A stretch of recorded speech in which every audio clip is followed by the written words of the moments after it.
Hello friends, let's discuss today's set of questions. Here's the first one. This is about being, the large-heartedness of some people who are giving away part of their wealth to good causes. According to the Idle is Edelweiss, which is a financial services company.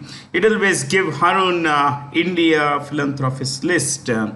2022, who has emerged as India's most generous person with an annual donation of 1,161 crore rupees.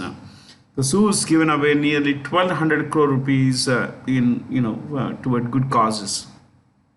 That's Shiv Nadar. Shiv Nadar, as you know, is the chairman emeritus, co-founder of HCL, Hindustan Computers Limited. HCL is one of India's five biggest information technology companies, and Shiv Nadar founded it in the late 1970s. Shiv Nadar is currently the chairman emeritus, and he's nicknamed the father of India's computer industry, the father of India's computer hardware industry. He started this company HCL when there was no understanding of what computers were. People barely had TVs, forget about computers. So this is a man who's credited being for revolutionizing Indian computer industry, and he gave away 1161 crores to mainly towards education. And if you look at the guys who followed him up, in the list, who followed him on the list, it would be number two. In the second place would be Ajim Premji, who gave away 484 crore rupees of his wealth. 484 crore, Ajim Premji. Number three was Mukesh Ambani and family, of course, 411 crore, 411 crore.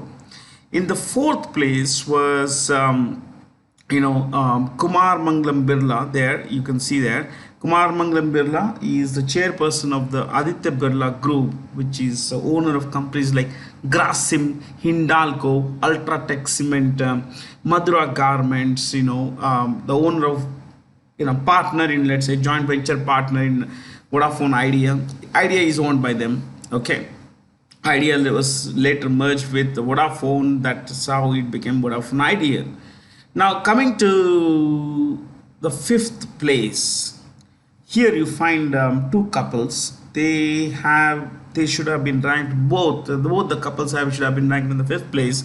Subrato and Shushmita Bagchi. This is Subrato Bagchi, B-A-G-C-H-I. It's not mentioned here. Subrato Bagchi, B-A-G-S-C-H-I, and this is Sushmita, his spouse. This is N.S. Parthasarathy and his spouse Radha Parthasarathy.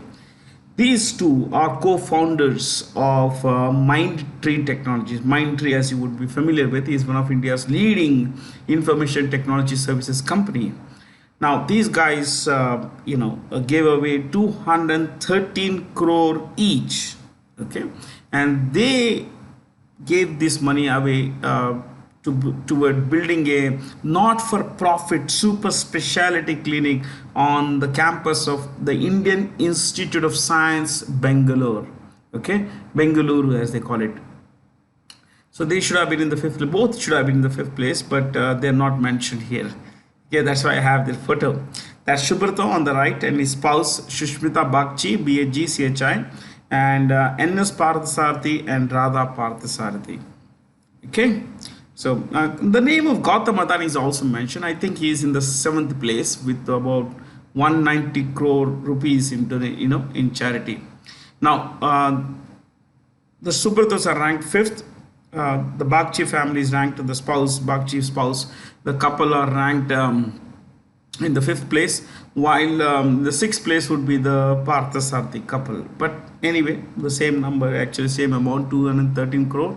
And the seventh place is Gautam Adani, which is like who was given away about 190 crore of his money. Chalo. Which is the third big state after Haryana and Telangana to complete the Jal Jeevan mission, which is like 100% Har Ghar Jal state. Now, what is this scheme about? Har Ghar Jal, or the scheme about having access to tap water at, in the household. See, in 2019, the government of India launched this scheme. 2019, the government of India launched a scheme to provide all households across India with a tap water connection. Tap water connection. At the time this scheme was launched, 54%, pretty few, very low percentage of households had water connections. Now, as of today, 54% of Indian households have access to tap water at their door front. 54% as of today. Now, that has been possible because a lot of states have gone out of their way to provide, tap water connections to their, to their citizens. Now, let's take it further on this. Gujarat has come number 3, has become the 3rd state in India to provide all of its 92 lakh households with access to tap water connection. Okay, 92 lakh households. Now, please understand, these 92 lakh households are spread across 33 districts. 33 districts. Now, coming to the past, if you go back in time, in 2019 when this scheme was launched, out of 92 lakh households, 65 lakh households had water tap connections. Now a complete 100% households have tap water connection. So from 65, there's been a huge jump in the last 3 years to 92 lakh households. Okay, now you also need to understand that by the government of India's target is to provide all households across India with the tap water connection by 2024. So the connection, the target date is target year is 2024. As of today, 54% of households have access to tap water connection. Now things had slowed down during the COVID years 2020, that is 2020, and then 2021, things slowed down considerably. But then things have picked up this year, and now they are again looking at trying to achieve as many, trying to achieve a larger part of the target. Okay. Now, the 3 states, among 3 large states would be Haryana, Telangana and Gujarat. What about union territories? There are 3 union territories that have achieved 100% tap water connections to every household. Okay, these 3 would be Andaman and Nicobar Islands, Puducherry, and Dadra and Nagar Haveli, and Daman and Diu. To repeat, Andaman and Nicobar Islands, Puducherry, Dadra and Nagar Haveli, and Daman and Diu. Okay. So these 3 union territories have achieved 100% of their target of providing households with tap water connection. Okay. So remember, the target year is 2024 across India. As of now, 54% of households have access to tap water connections. Teams from the 12 chess playing nations, including India, China, United States, and the Netherlands, have been included in the lineup for the 2022 Men's World Team Chess Championship in Jerusalem, which is the capital of Israel. It's the capital of Israel. This is Israel. It's a very controversial city in the sense that most countries around the world do not recognize Jerusalem as the capital of Israel. Instead of having their their ambassador or their embassy, as they say, the ambassador or high commissioner, who would sit in the country's embassy. This embassy is not in Jerusalem. Most countries have the embassy in Tel Aviv. TEL space AVIV. Tel Aviv is the largest city in Egypt. Now, I'm so sorry, Israel. I just saw Egypt there. Anyway. Why is Jerusalem controversial? Because Jerusalem is also seen as the capital of a new independent state of Palestine. So both the Palestinians and the Israelis claim Jerusalem as their own capital. So since it's controversial, we'll not venture into this particular idea.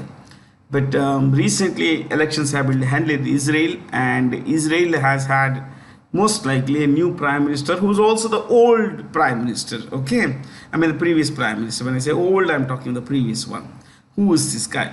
Benjamin Netanyahu. Benjamin Netanyahu. Netanyahu. Netanyahu. Netanyahu is going to be the new prime minister of Israel. Okay, he would succeed a guy called Yair Lapid. Y-A-I-R. I repeat, Y-A-I-R. Yair Lapid. L-A-P-I-D. Lapid. Okay, Y-A-I-R. Yair Lapid. L-A-P-I-D. Okay, so this is the name of the prime minister of course. So let's take it further. Instead of telling you the names of the prime ministers in all these places, I'll just take you to the capitals, because the questions about the capitals. Jordan, this is Jordan, guys. Yeah, Jordan's it's a monarchy, a constitutional monarchy. The Raja's name is King Abdullah II, but you look at the capital there, Amman, A-M-M-A-N, Amman. Okay, then you have Lebanon, which is in pretty bad shape politically, economically. Yeah, this country's capital is Lebanon. Okay, sorry, this country's capital is Beirut, B-E-I-R-U-T. If you're interested in movies, I would suggest a movie named Beirut. Yeah, it's a movie that would help you understand the crisis in this region in a better way. Okay, so Beirut there. Iran, this is Iran, pretty large country. It's about 16.48 lakh square kilometers, which would make it nearly 50% bigger than India, 50% of India's area. Iran's capital is Tehran, as you see there on the screen, T-E-H-R-A-N. Iraq, this is Iraq here. Iraq's capital is Baghdad, B-A-G-H-D-A-T. Okay, so I guess that should be it. Where? This is the Arabian Peninsula. This is called the Arabian Peninsula. As of 23rd October 2022, which nations were in the FATF's blacklist with strategic deficiency in regimes and okay, fair. What is FATF? This is the Financial Action Task Force. What is it? Financial Action Task Force. The Financial Action Task Force is a global anti-money laundering and terrorism financing body. Anti-money laundering and anti-terrorism financing body. Okay, now this is a body whose chairperson is a president rather, is a guy named T. Raja Kumar. What is it? T. Raja Kumar. T. Raja Kumar. Who is this guy? He's from Singapore. Okay, T. Raja Kumar. And what are the countries in the blacklist? See, this FATF, evaluates nations on the basis of their financial systems, how strong they are. Is there a possibility that their system is being used for money laundering, especially toward evasion of tax and financing of terrorist activities, anywhere in the world. Now, 3 countries are there in the blacklist. These 3 countries are equal, right? This FATF blacklist, 3 countries. Myanmar, that's there on the map there, in the map. M-Y-A-N-M-A-R, Myanmar. 2, North Korea. And 3, Iran, I-R-A-N, Iran. Iran. So, look at these countries. Now, these countries are open to sanctions. So, they could be any member country in the FATF could levy sanctions against any of these 3 countries. In fact, all these 3 countries have a lot of sanctions against them for not having strong financial systems, not having a strong checks and balances system, which could prevent money laundering and which could prevent, a diversion of money for financing terrorist activity. So, I want you to know that there are 2 lists they have, FATF has.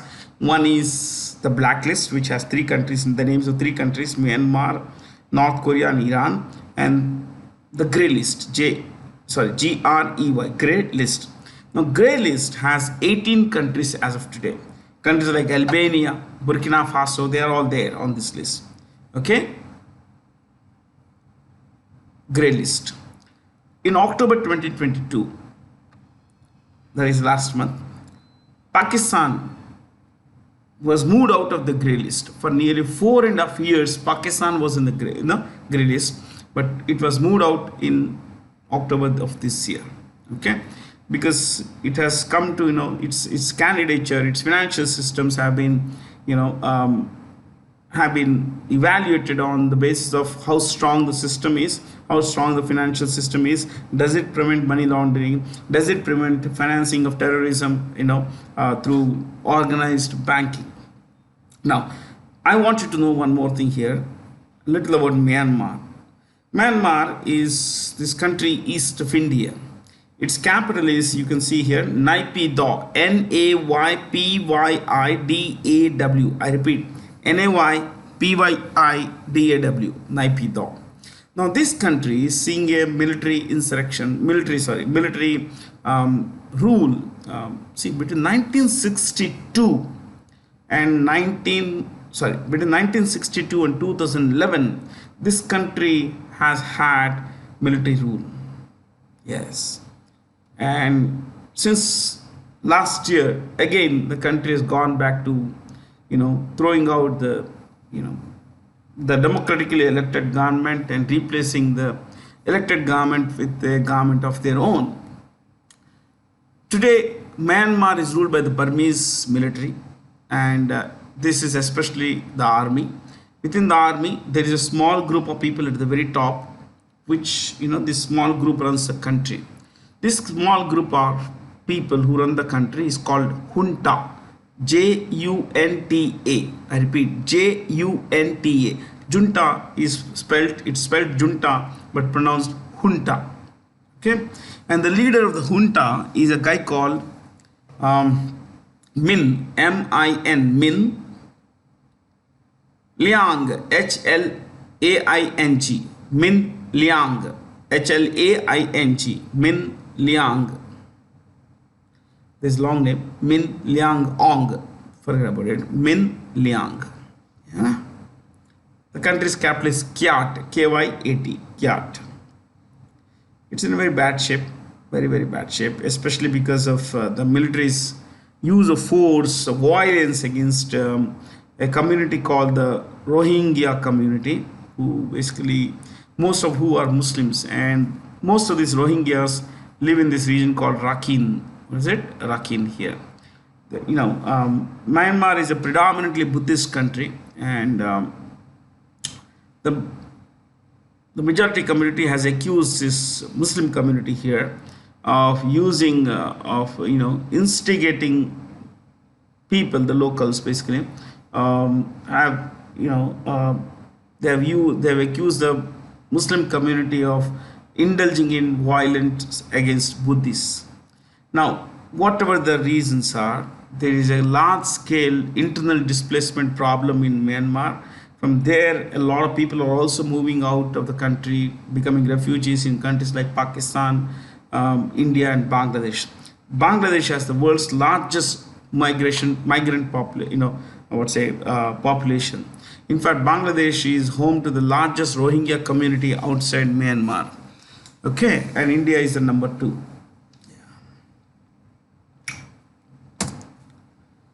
Which state recently approved a new tiger reserve called Durgavati Reserve for tigers of the Panna Tiger Reserve, 1/4 of which will be submerged due to the linking of the Ken-Betwa rivers. See, this is Betwa River. You can see here, this is the Betwa River, okay? And this is the Ken River, this one. Both are tributaries of Yamuna River. This is the Yamuna. This is a Yamuna. You could write this. Both are tributaries of Yamuna River. Now, you need to understand something here, that this particular project is a 44,000 crore project. The idea of linking the Ken River and the Betwa River is about transporting surplus water from one river into the other river. Okay. Now, this will not only conserve water it will also help people live stable lives, because now people wouldn't have to migrate to urban areas for want of agricultural work, for want of basic necessities like water. Now, you also need to understand here that the government of India is going to spend 44,000 crore rupees in linking these two rivers. So how will they be linked? They will be linked through this. Okay, from the Betwa River, a channel will be built toward Ken River, where there is, where it will merge with the Daudhan Dam, Daudhan. The Daudhan Dam is on the Ken River. So it's going to benefit. See, this is one of the most arid places in India, this particular area, Bundelkhand and all. And nearly 62 lakh people in this region would benefit from linking of these two rivers. Okay. Let's hope things work. I mean, these kinds of projects are pretty good, especially when we are water scarce, especially because we are a water scarce country. We do not have enough water for our own people, but unfortunately, because of mismanagement, we are letting go a lot of water into the sea. It's poor management, absolute poor management. India's first migration monitoring system, which instantly provides updated information on pregnant women, lactating mothers and children on a single system, was recently inaugurated in Mumbai. This was built, the idea brainchild of the Government of India and the Maharashtra Women and Child Development Department. Okay, so as of today, this particular system has come in so that when people move away from their native place in search of work or for whatever reason, they sometimes would have to forego a lot of health facilities because they are not in the place where the card or the primary health care card was registered. So now the government says we will have a single window system for this. So we'll keep track of people who really need better Medicare because they are going through a pregnancy or post-pregnancy things. Okay, so let's hope things go further on this. The winner of the 2022 Meltwater Champions Chess Tour title for the second year running is Magnus Carlsen. See, the Meltwater Champions Chess Tour, in fact Meltwater is a sponsor. Okay, so it's called Champions Chess Tour. The Champions Chess Tour is a 9-tournament online championship. So there is a series of 9 online tournaments. Okay, 9. And the one who owns the majority of these, the maximum number of these 9 tournaments is declared the champion of the Champions Chess Tour. So this year, out of the 9, 4 have been won by Magnus Carlsen, the current world chess champion. Okay. Now, of these 9, I found that 2 had an Indian runner-up, 3 had an Indian runner-up. Do you know that? 2 had Ramesh Babu Prajnananda. Some people say Prajnananda, does not matter. Prajnananda or Prag, he is called Pragg. He was the runner-up on 2 occasions. And while his compatriot Arjun Erigaisi, it's there in choice 5. Arjun Erigaisi was the runner-up in one of the tournaments where Magnus Carlsen had played. Carlsen had played all 9, but he won 4.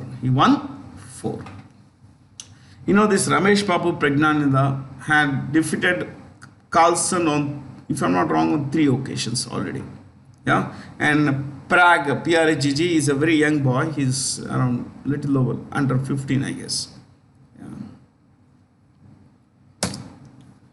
Who among the following persons was elected General Secretary of the 20th Central Committee of the Communist Party of China? So all of them, see, they are members of what is called the Politburo Standing Committee. Okay, but before that, I want you to know that the General Secretary of the Communist Party of China is the most powerful person in China, because China is a single party communist country. It has only one political party, that's the Communist Party of China, the CPC. The CPC is the official name, we can say CCP also. The Communist Party of China, has a single party system in place, which it does not allow other parties to run the show. And there are two highest decision making bodies. One is called the Politburo, the other is called the Politburo Standing Committee. So the highest decision making body in the country is the Politburo Standing Committee. The Politburo Standing Committee has 7 members. 7. One of them is treated as primus inter pares, which means first among equals. First among equals. So who is the first among equals? Look at that. Xi Jinping. That's how you pronounce it. Xi Jinping. Xi Jinping is president of China. It was an established custom that no one would go beyond, serving beyond 2 terms. But Xi Jinping had done the impossible. He overturned the rules and he said that I am going to be the prime president of this country for another 5 years. So that is Xi Jinping. Now, you may get a question like, who among the following is not a member of the Chinese Politburo Standing Committee? So there are 7. 5 are mentioned here. She is the president, but he is a member of the committee. Okay, 5 are mentioned here. I'll give the names of the other 2. You could write this: Li, Li, Li, space Xi, Xi, Xi. Xi is pronounced Xi. What is that? Xi. So Li Xi. Okay, and the second guy, the 7th guy's name is Wang Huning. Wang, W-A-N-G. I repeat, W-A-N-G. Wang, space Huning, H-U-N-I-N-G. H-U-J-I-N-G. So Wang Huning, K-Ki, Q-I is key. Ding Xiang, Li Keqiang, Xi Jinping, Zhao Lazy. 7 members make the standing body. It makes the Politburo Standing Committee of the Communist Party of China. These are the 7 most powerful persons in China. And the first among equals would of course be Xi Jinping. Okay. Which country's Financial Technology Association or FinTech Association did Gujarat International Finance Tech City ink an agreement to promote innovation and entrepreneurship in the FinTech domain? Japan. I'm not going to discuss this. Okay. The Prime Minister, you could write, Prime Minister of each of these countries. Prime Minister of Japan is Fumio Kishida. Fumio Kishida. K-I-S-H-I-D-A. Fumio Kishida.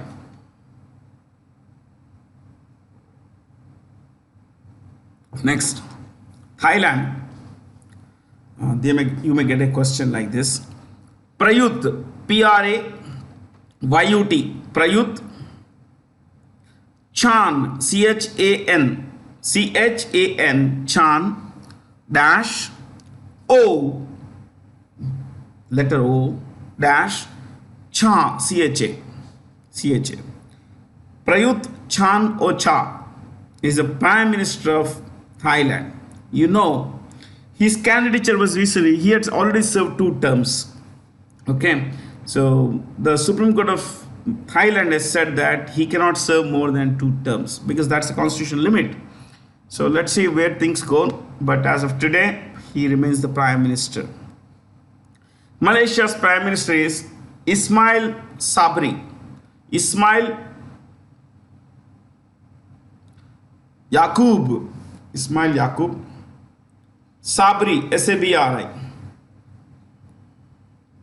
Sabri. Next. Japan we mentioned a while ago. North Korea, you already know. Kim Jong-un. Kim Jong-un is the leader. Turkey has a president. Turkey is run by this hardcore Islamist fellow called Recep, R-E-C-E-P.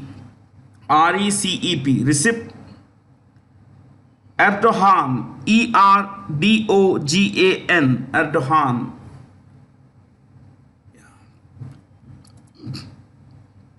Next, according to the Climate Transparency Report 2022, which the following sectors experienced income losses in 2021 due to rising temperatures? All of them would lose because people fall ill because of rising temperatures, crops go bad, yeah. Water scarcity will be there. So when there is water scarcity, manufacturing, agriculture, and construction suffers. They all suffer actually. Okay, everything suffers when there is extreme temperature, my friends. You see this. Yeah.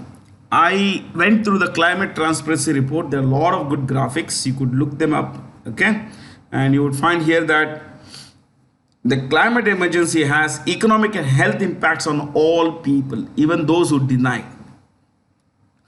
Look at the second one. What does it say? Highest losses of earnings from heat-related labor capacity reduction in G20. In the G20.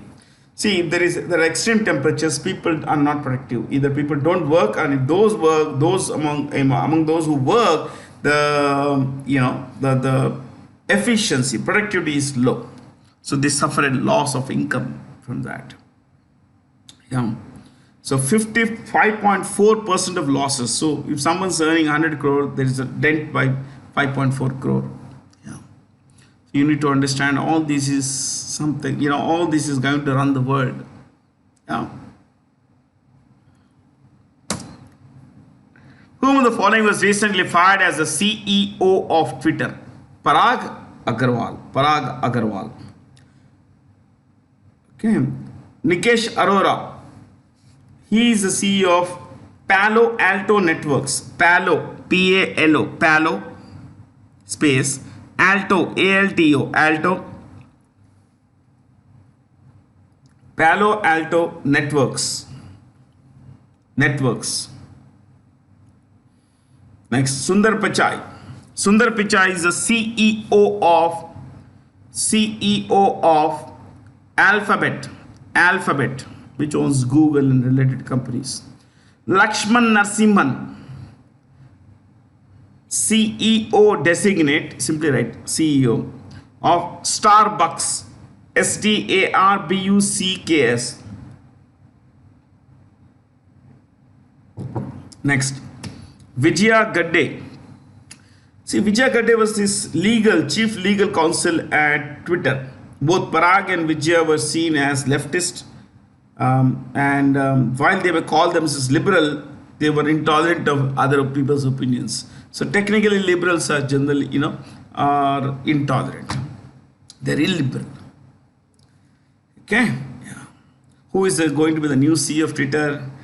Elon Musk. Elon Musk himself has said that I will be the CEO of this company.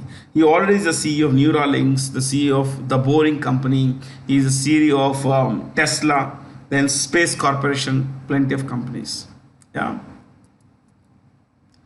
Name the flagship program of the Government of India launched by Prime Minister Modi to encourage individual and collective action on climate. Life. You could write this. Lifestyle for environment. ENVERONMENT.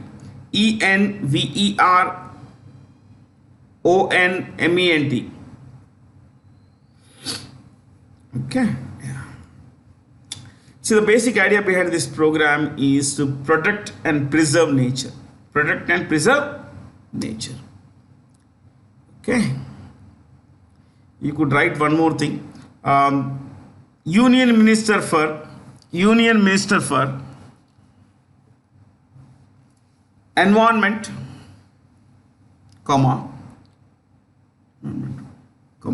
forest and climate change.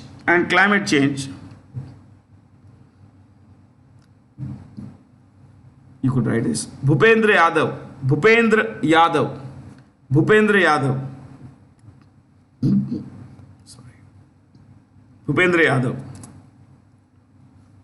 Which country's regulatory authority has recently approved the commercial cultivation of the genetically modified Indian mustard species named Brassica juncea for herbicide tolerance?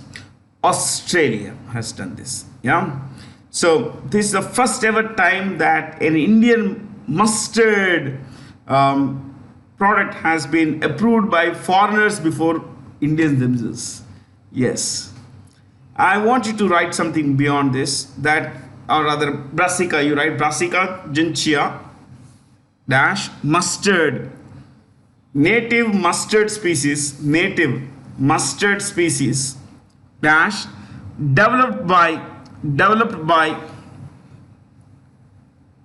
developed by Deepak Pental, Pental, Deepak Pental,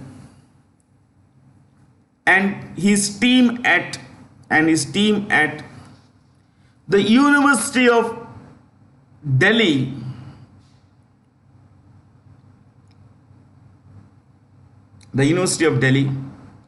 and funded completely by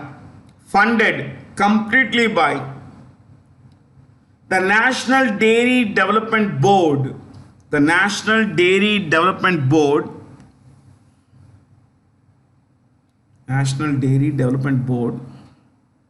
and the Department of Space, and the Department of Biotechnology.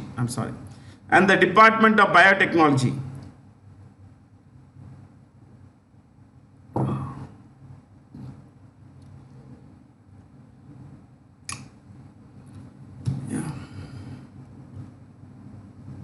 Most of these genetically modified things are disease resistant. They do not require a lot of irrigation stuff, water and all that, but they yield large quantities. So the yield is very high. Okay. Chalo. Which institution won the International Intellectual Property Awards 2021 and 2022, instituted by the Ministry of Commerce and Industry? IIT Madras. So if you want to know, write on what basis are these awards given, you could write this: National Intellectual Property Awards dash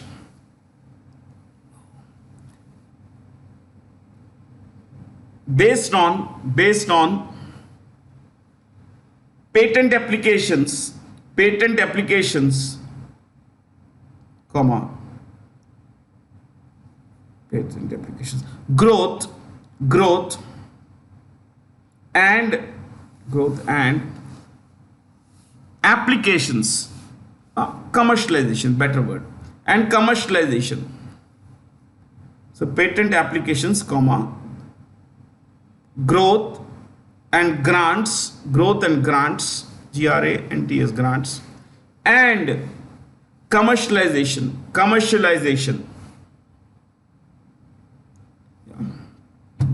Chal.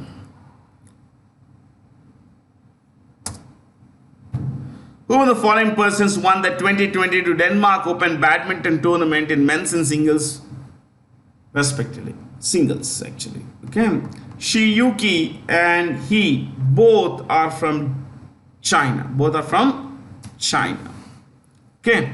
You don't really require this, but he defeated Lee Si Za of Malaysia. I told you won't require that information. There's not much to discuss, but except if you want to write where was the Denmark Open World Badminton Federation tournament held, well, I can give you. It was held in Copenhagen. Odense. I'm so sorry. Odense. Odense. Odense. Denmark Open. Odense. Odense. Odense. Which state or union territory has launched the one-time property tax amnesty scheme, forgiveness scheme, called Samriddhi? What's Samriddhi's full name? You could write this: strengthening and augmentation of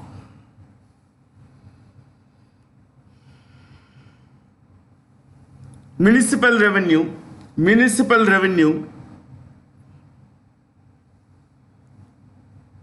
for infrastructure development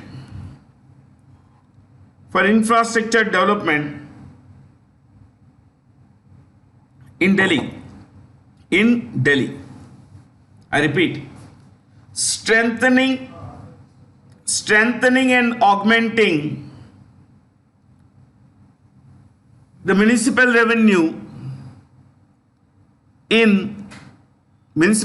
for infrastructure development and infrastructure development in Delhi. The DHA is Delhi. So strengthening and augmenting municipal revenue for infrastructure development, ID is infrastructure development in Delhi. Yeah. See, Delhi has, these are all these 5 are union territories. So some of these have a lieutenant governor, some have an administrator. Let's look at Delhi's lieutenant governor. Lieutenant Governor Delhi LG is Vinay Kumar Shukla.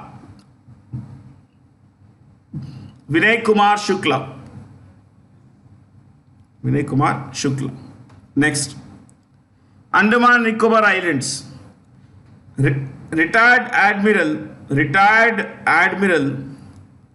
Devendra Kumar Joshi, DK Joshi. Devendra Kumar Joshi. Next, Chandigarh. Banwari Lal Purohit. BANWARILAL.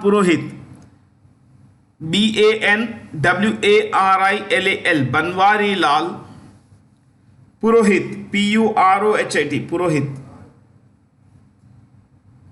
Ladakh. Radha Krishna Mathur.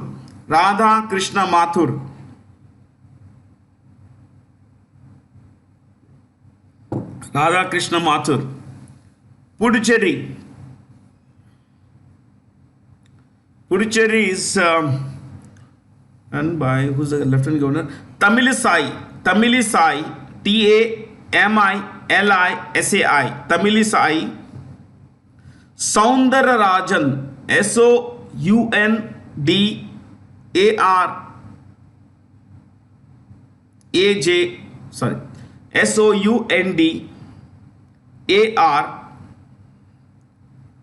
again ARAJAN. Soundararajan. Okay, she is also the governor of Telangana state. Yeah.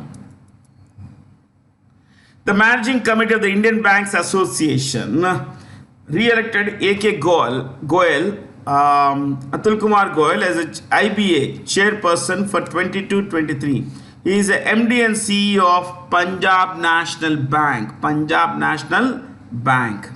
So this is one of India's top 5 banks, my friends. Punjab National Bank.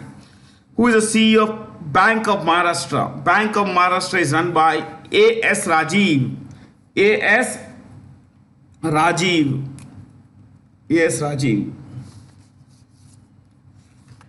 I'm also writing a bit here.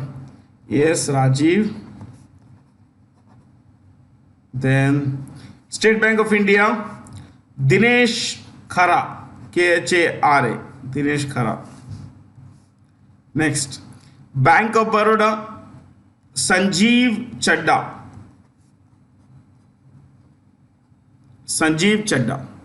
Next, Canara Bank, LV Prabhakar, Lingam Venkata Prabhakar.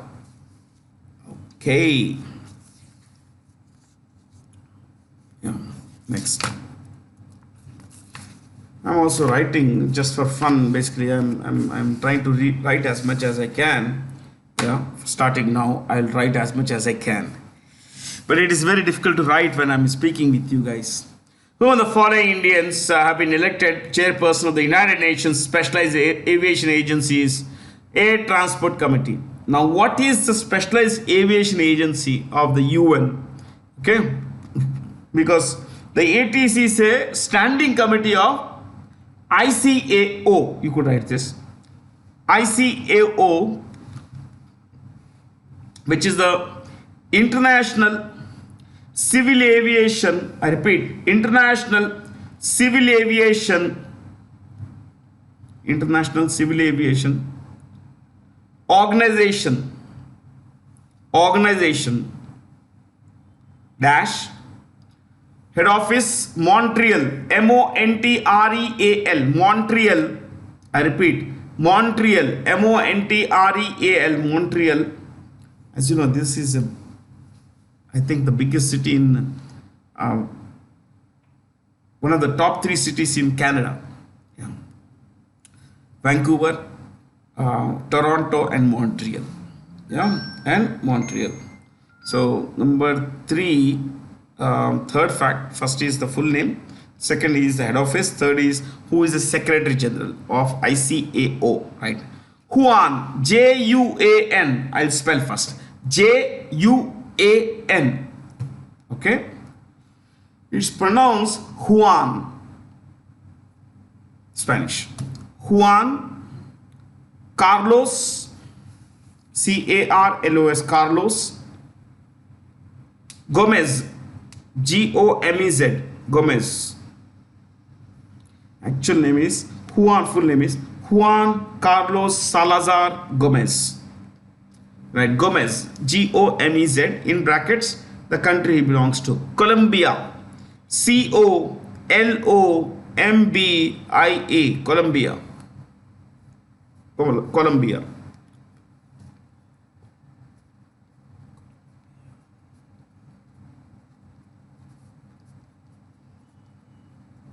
Okay. You know, Shefali Juneja, he is an IRS officer, Indian Revenue Service officer, and she, she is a new, chairperson of the ATC. ATC. Choices are not important. India has been ranked dash out of 121 countries in the Gallup Law and Order Index for 2021. Now, I'll tell you something here. See, this index ranks India 60th out of 121, that is midway. Now, how dumb these rankings are, I'll tell you, I'll give you a fact. See, what do? They either meet face to face or call up 1,000 people. That's a sample size. 1,000 people in a country of 135 crore people. These, they call them up and ask these 4 questions. See, they're on the screen for you. Yeah. Now, I mean, please appreciate the fact that this 1,000 people is not a good sample. And especially when these are of telephonic calls. Yeah. But what I would like you to know is this. In the same ranking, Pakistan is ranked 48. Now, for all that you and I know, that Pakistan is a country in chaos. It has a security system which is absolutely pandemonium. I mean, it's chaotic. It's extremely corrupt, and everyone knows this. The Pakistanis know it better. But then, these rankings, they come up with their own understanding of, how to rank some countries. Now, what are the top 3 countries? You write the title, Gallup Law and Order Index for 2021. And write top 3 nations. Top 3 most secure. Most secure. 1. Singapore. This you can believe. Singapore, Singapore. 2. Tajikistan, it's in Central Asia. Tajikistan, Tajikistan. 3. Norway, Norway. Okay. So the countries at the bottom 3, you could write 121, last rank. Afghanistan, 120, Gabon, Gabon, Gabon. So 120 is over. 119, a country called Venezuela, Venezuela, Venezuela.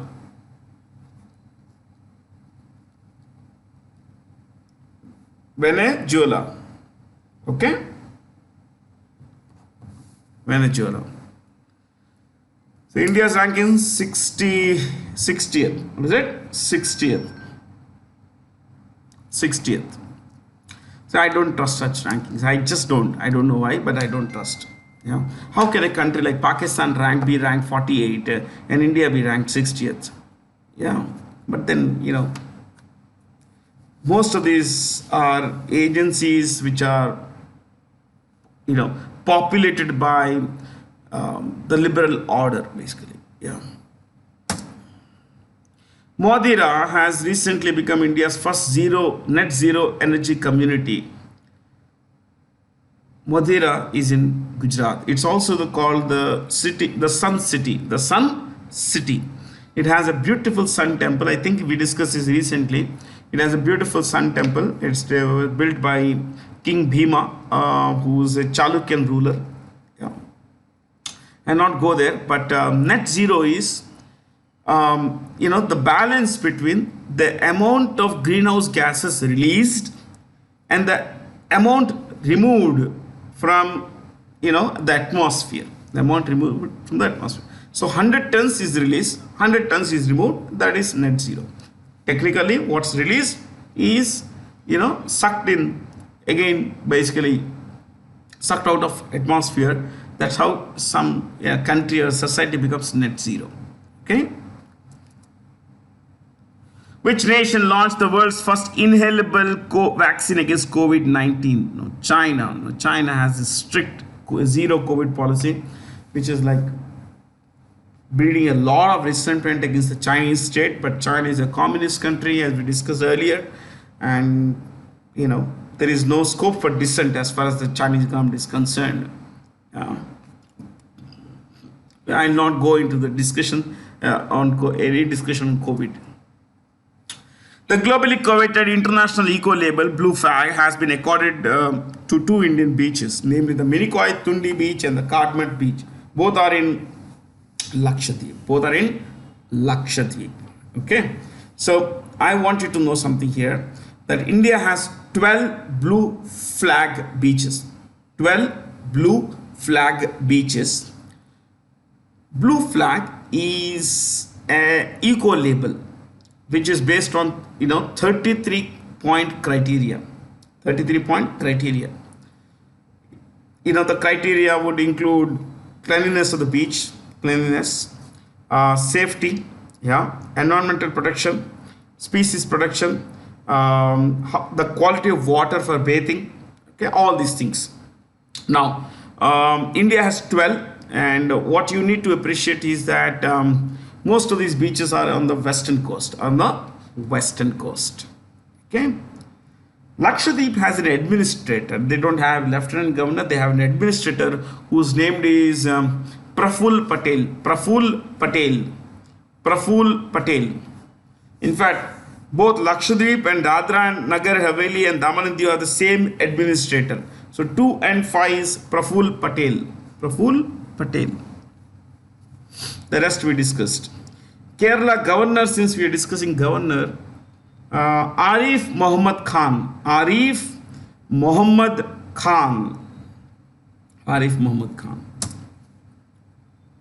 Who among the following became the first Indian men's doubles pair to win the 2022 French Open badminton title?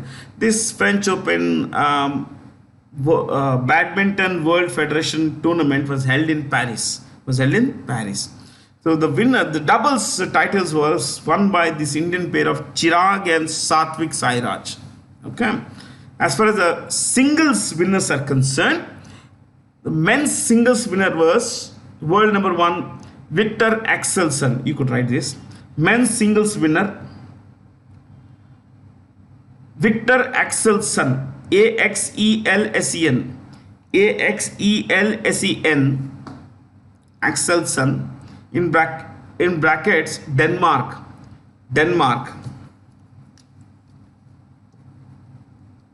Okay. And women's singles winner dash Bingzhou space Bingzhou N-G-I-A-O.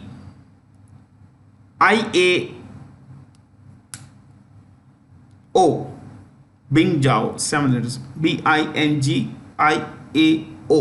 Bingjiao. Okay.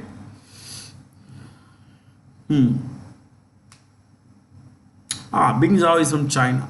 Bingjiao is from China. Sandeep Bakshi has recently been reappointed MD and CEO of ICICI Bank. ICICI Bank. Reappointment, that is. Yes Bank has had a new, reappointment there also. It also saw a reappointment of Prashant Kumar. Prashant Kumar. Then HDFC Bank CEO is Shashidhar Jagdishan. Next, Axis Bank, Amitabh Chaudhary. Next, IndusInd Bank, Sumant Katpalia. Sumant, S-U-M-A-N-T. Sumant Katpalia, K-A-T-H-P-A-L-I-A. I repeat, K-A-T-H-P-A-L-I-A. Sumant Katpalia.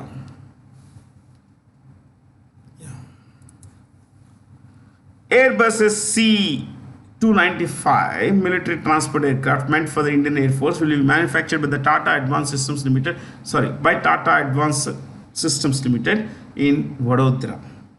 That's the aircraft. Okay, it's considered one of the world's most sturdiest, most prolific and most longest serving. I mean, they have a very long life. Their longevity is very long, high. So these are being manufactured, will be manufactured in India. But you need to understand something here. In 2021, the government of India signed a deal with Airbus for the procurement of 56 of these military transport aircraft. 56 C-295 military aircraft. Okay, this was a 22,000 crore deal. 22,000 crore deal. The deal was about 56 aircraft, of which 16 will come in fly-away conditions. Fly-away condition would mean that they would be manufactured elsewhere outside India and be flown directly to India. Okay. Now the rest 40 would be manufactured in India. Once this order of 40 planes is delivered to Indian Air Force, Tata Advanced Systems in JV with Airbus could manufacture more aircraft and sell them to the world outside, to nations outside, only if those nations are on the approved list of the government of India. To repeat, 22,000 crore deal signed in 2021 for purchase of 56 aircraft. Okay, of these 56, 16 would come from abroad, mainly from Spain, in a flyaway condition. 40 would be manufactured in India. Okay, who is the CEO of Airbus? Airbus is the world's largest commercial airline manufacturer, my friends. Okay, so its CEO is a guy called Guillaume Faury. I'll spell it. I repeat, Guillaume.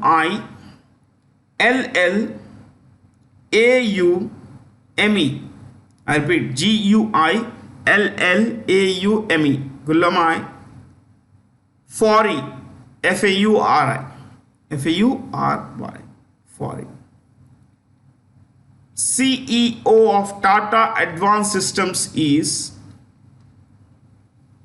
Sukaran Singh. Sukaran, S-U-K-A-R-A-N. Sukaran Singh.